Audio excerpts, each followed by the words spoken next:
Kids, if you want to be cool, just listen to the reading room. Today, we'll be reading Little Red Riding Hood.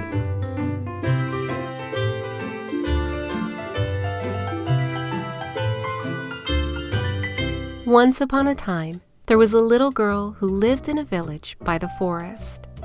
Whenever she went out, the little girl wore a red cape, so everyone in the town called her Little Red Riding Hood.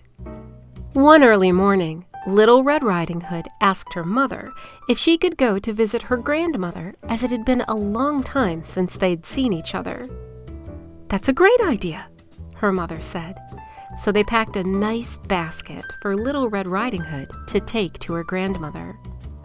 When the basket was ready, the little girl put on her red cape and kissed her mother goodbye.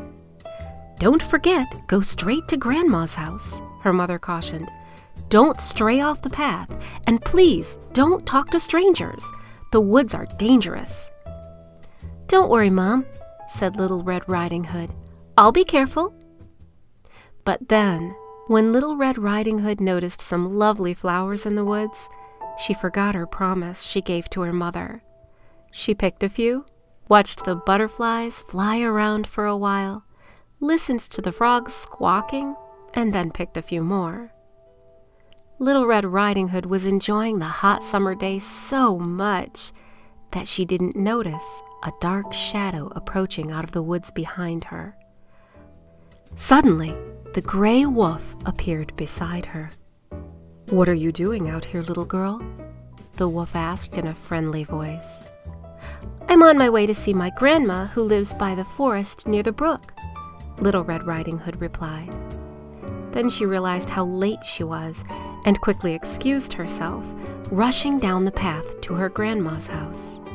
The wolf, in the meantime, took a shortcut, arrived at Grandma's, and knocked gently at the door.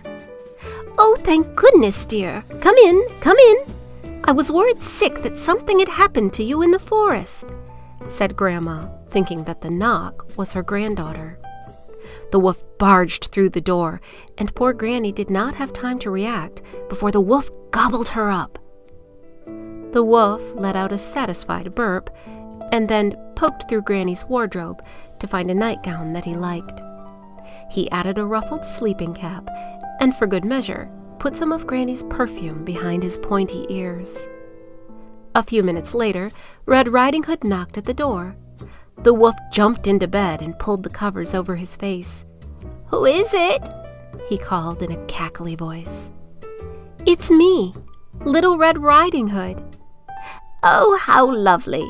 Do come in, my dear," croaked the wolf. When Little Red Riding Hood entered the little house, she could hardly recognize her grandmother. "Grandmother, your voice sounds so different. Is something the matter?" she asked. "Oh, I just have a touch of a cold," squeaked the wolf, adding a cough at the end to prove the point. "But grandmother, what big ears you have," said Little Red Riding Hood as she edged closer to the bed. "The better to hear you with, my dear," replied the wolf. "But grandmother, what big eyes you have," said Little Red Riding Hood. "The better to see you with, my dear," replied the wolf. "But grandmother, what big teeth you have," said Little Red Riding Hood, her voice quivering slightly. "The better to eat you with, my dear," howled the wolf, and jumped out of the bed and began to chase the little girl. Almost too late, Little Red Riding Hood realized that the person in the bed was not her grandmother, but a mean, hungry wolf. She ran across the room and through the door, screaming, "Help! Help! Wolf!" as loudly as she could. A woodsman who was chopping logs nearby heard her screams and ran towards Grandma's house as fast as he could. He grabbed the wolf and made him spit out the poor grandmother, who was a bit frazzled by the whole experience, but still in one piece. "Oh, Grandma, I was so scared," wept Little Red Riding Hood. "I'll never speak to strangers or wander in the forest again." There, child," You've learned an important lesson. Thank goodness you shouted loud enough for the woodsman to hear you." The woodsman knocked out the wolf and carried him deep into the forest, where he wouldn't bother people ever again.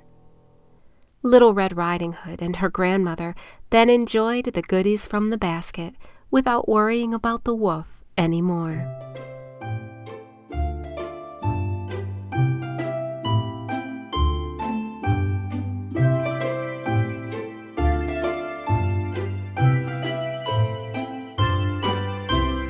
Don't forget to click subscribe for more fun stories to arrive.